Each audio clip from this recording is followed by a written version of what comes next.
আজকে আমাদের যে মিটিং, এটা ছিল আমাদের চলমান আন্দোলন এবং আমাদের যে দাবিসমূহ সেগুলোর প্রেক্ষিতে কতটুকু অগ্রসর সাধন হয়েছে। কর্তৃপক্ষের গতকালকে আপনারা দেখেছেন যে কর্তৃপক্ষ যে হল ত্যাগের অফিসিয়াল নোটিশ দিয়েছে, আমরা সেটার সাথে দ্বিমত পোষণ করছি। আমরা হল ত্যাগ করছি না। এবং কর্তৃপক্ষ আমাদেরকে আজকের মিটিংয়ে তাদের কাজের কোনো দৃশ্যমান অগ্রগতি দেখাতে পারেননি।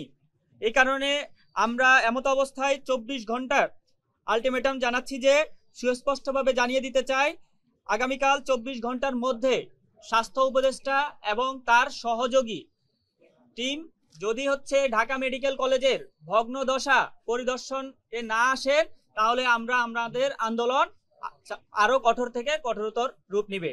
যেহেতু মিটিং এ আমরা কোনো সুস্পষ্ট আশ্বাস পাইনি এবং আমাদেরকে বারবার হল ত্যাগের কথাই বলা হয়েছে, আমরা হল ত্যাগ করছি না। এবং এমত অবস্থায় আমরা স্বাস্থ্য উপদেষ্টা এবং মন্ত্রণালয় বরাবর জানাতে চাই, আগামীকাল দুপুর 12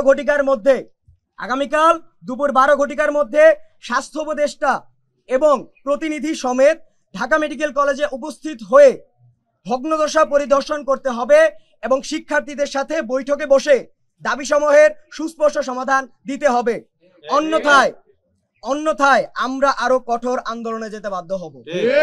এক নাম্বার প্রশ্ন যে আসলে কনস্ট্রাকশনে কিভাবে কাজ হবে, আপনারা যদি নোটিশটা দেখে থাকেন তাহলে আপনারা দেখবেন যে ওইখানে এটা বলা নাই যে আমরা কনস্ট্রাকশন বা সংস্কার বা ভবনের উন্নতির জন্য হল খালি করতে বলা হয়েছে।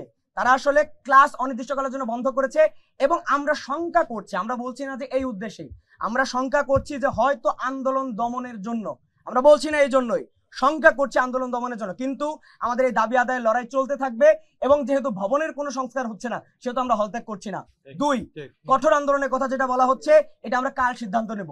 আমরা মন্ত্রণালয়ের যে বর্তমান অবস্থা, মন্ত্রণালয় থেকে একটা বিবৃতি বা মন্ত্রণালয়ের স্বাস্থ্য উপদেষ্টা সহ যে এখানে উপস্থিতি, আমরা প্রত্যাশা করছি যে স্বাস্থ্যের অভিভাবক খ্যাত স্বাস্থ্য উপদেষ্টা আমাদের দাবি সমূহের সাথে একমত হয়ে ঢাকা মেডিকেল কলেজে উপস্থিত হবে এবং ভগ্নদশা নিজে পরিদর্শন করবেন। কিন্তু যদি এর ব্যত্যয় ঘটে, আমরা তার থেকে প্রত্যাশা করি যে তিনি স্বাস্থ্যের অভিভাবক, তিনি আসবেন এবং আমাদের অনেক সিনিয়র সেখানে উপস্থিত আছেন, তারা আসবেন তাকে নিয়ে। যদি না আসেন তাহলে বুঝতে হবে তাদের অবহেলা খুবই ভালোভাবে দৃশ্যমান।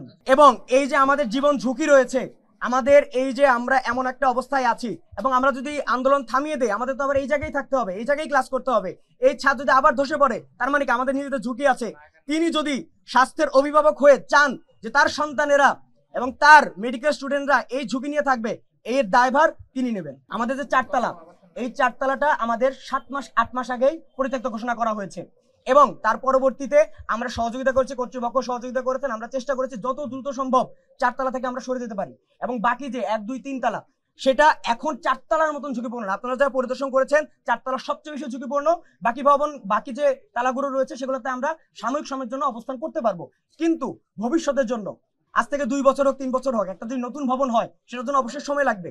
এটা আমাদের একটা নিরাপদ ভবিষ্যতের জন্য। অলরেডি কিন্তু ঝুঁকির কথা চিন্তা করে আমাদের শিফটিং শুরু হয়েছে আমাদের জুনিয়রদের। এর জন্যই আমরা চাই যাতে দ্রুততম সময়ের মধ্যে একটা নতুন ভবনের বাজেট পেশ হয় এবং সেটা কাজ শুরু হয়। নতুন করে যে অ্যালটমেন্টের কথা, এটা এসেছে গত পরশু। আমরা 4 তলা খালি করছি, বাট হোয়াট এভার T82 যারা তার নিজেদের স্বপ্নের মেডিকেলে, তারা কিভাবে, এখনো তাদের নিজের আবাসনের কোনো ঠিক হয়নি, তারা গণরুমে থাকবে যেখানে করোনার প্রকোপ বেড়ে চলেছে। তো ওইরকম সুস্পষ্ট আবাসন ব্যবস্থা সবার জন্য এটা কোনো নিশ্চিত হয়নি। কারণ আমরা তো এখন গত পরশু অ্যালটমেন্ট পেয়েছে, অনেক এখন রুম খালি নেই, তারা রুম চেঞ্জ করবে, তার মধ্যে হল ভ্যাকেন্ট, দুটো অবশ্যই সাংঘর্ষিক।